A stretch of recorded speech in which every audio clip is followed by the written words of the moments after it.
Hello po mga kapapets! Ngayon po pag-uusapan natin yung mga paniniwala. Sabi ni Lola, pagpagong kain daw, huwag daw mabilis maglakad o tumakbo kasi maa-appendix ka.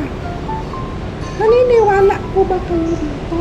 Ako po, iniiwasan ko rin po kasi po takot po akong ma-appendicitis. Sabi ni Lola din, huwag daw lulunukin yung buto ng prutas kasi daw tutubo sa tiyan natin. Kaya po ako iniiwasan ko rin pong lumunok ng buto kasi po natatakot po ako sa sinabi ni Lola.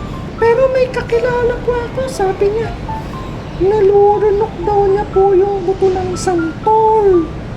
Pero wala naman pong nangyaring tumubo sa tiyan niya. Medyo hindi lang po siya masyadong lumaki, pero buhay naman po siya. Sige pa, sa susunod ng mga sabi ni Lola,